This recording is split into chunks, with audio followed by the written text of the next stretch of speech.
يا أيها الذين آمنوا كتب عليكم الصيام كما كتب على الذين من قبلكم لعلكم تتقون.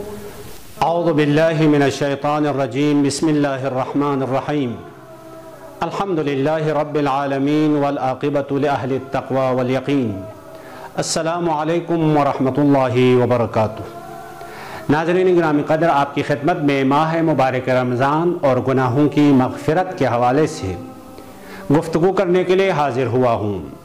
قرآن مجید میں ارشاد ہوتا ہے، بسم اللہ الرحمن الرحیم، یا ایہا الذین آمنوا کتب علیکم الصیام کما کتب علی الذین من قبلکم لعلکم تتقون.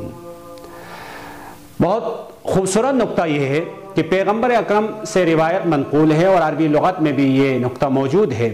ماہ مبارک رمضان کو رمضان کیوں کہا جاتا ہے؟ تو رمضان کے بہت سارے معانی ہیں. ان معانیوں میں سے ایک معنی یہ ہے کہ رمضان انما سمی رمضان لأن رمضان یرمز الذنوب. ماہ مبارک رمضان کو رمضان نام رکھا گیا ہے کیونکہ ماہ مبارک رمضان انسانوں کی گناہوں کو، انسانوں کی خطاؤں کو جلا کے راکھ کر دیتا ہے، ختم کر دیتا ہے. رمضان کا معنی ہے جھلسا دینا، راکھ کر دینا، جلا کے ختم کر دینا. تو خود ماہ مبارک رمضان کا نام بتا رہا ہے کہ یہ ماہ مبارک رمضان انسانوں کی مغفرت، انسانوں کی بخشش اور انسانوں کو نجات دینے کے لیے پروردگار عالم نے اس مہینے کو مقرر کیا ہے.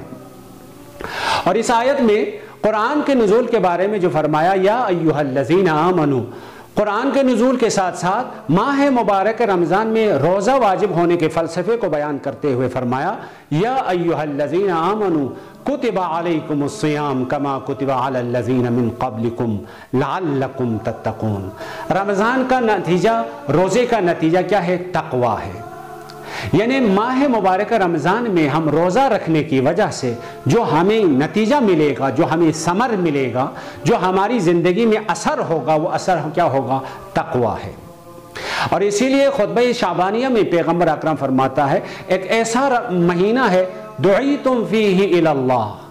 اس مہینے میں پروردگار عالم اتنے عظیم خالق بندوں کے لیے، انسان کے لیے دعوت دے رہا ہے. دعیتم فیہ الی اللہ، دعوت دی گئی خدا کی جانب. اور یہ ماہ مبارک رمضان تمہاری طرف رخ کر رہا ہے بالبرکتی والرحمتی والمغفرتی، مغفرت کے ساتھ، رحمتوں کے ساتھ، برکتوں کے ساتھ، بخششوں کے ساتھ تمہاری طرف رخ کر رہا ہے. تو ماہ مبارک رمضان انسانوں کے گناہوں کو ختم کرنے کے لیے ہے. کس طرح سے ختم؟ انسان معمولاً گناہ کرتا ہے اپنے غرائز کو کنٹرول نہ کرنے کی وجہ سے، پیٹ کو کنٹرول نہ کرنے کی وجہ سے، غصے کو کنٹرول نہ کرنے کی وجہ سے، شہوت کو کنٹرول نہ کرنے کی وجہ سے انسان گناہ میں مبتلا ہو جاتا ہے. تو ماہ مبارک رمضان ایک ایسا مہینہ ہے جس میں انسان یہ تمرین کر سکتا ہے، یہ مشق کر سکتا ہے، یہ پریکٹس کر سکتا ہے، میں اپنے غرائز کو کس طرح سے کنٹرول کروں. صبح سے شام تک گرمی ہے، تشنگی ہے، پیاس ہے، بھوک ہے، آپ کے سامنے پانی بھی ہے، کھانا بھی ہے، سب کچھ ہے، لیکن آپ صبح سے ارادہ کرتے ہیں آج صبح کی اذان سے شام کی اذان تک میں پانی نہیں پیوں گا، میں کھانا نہیں کھاؤں گا، میں ان حلال چیزوں کو اپنے اوپر پروردگار عالم کی تعلیمات کے مطابق حرام قرار دے دوں گا. اور اس ارادے پہ آپ عمل کرتے ہیں. آپ کا ارادہ، آپ کا عزم ہے. رمضان میں کوئی اور کام تو نہیں ہے.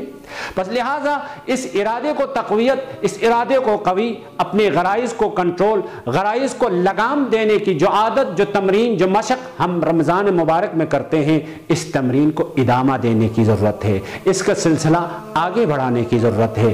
ماہ مبارک رمضان ختم ہونے کے بعد بھی اپنے غرائز کو کنٹرول کرنے کی ضرورت ہے، پیٹ کو کنٹرول کرنے کی ضرورت ہے، شہویات کو کنٹرول کرنے کی ضرورت ہے، افکار کو کنٹرول کرنے کی ضرورت ہے. جب ہم اپنے اعضاء و جوارح کو جب ہم اپنے افکار کو کنٹرول کریں گے تو ہم گناہ سے بچ جائیں گے اور سابقہ گناہیں پروردگار عالم ہمارے معاف کر دے گا۔ تو پروردگار عالم کی بارگاہ میں دعا کرتے ہیں، پروردگارہ اس مہینے کی عظمتوں کا واسطہ پروردگارہ ہماری گزشتہ گناہوں کو معاف فرما اور ہمیں آئندہ گناہوں سے بچنے کی توفیق و ہمت عنایت فرما۔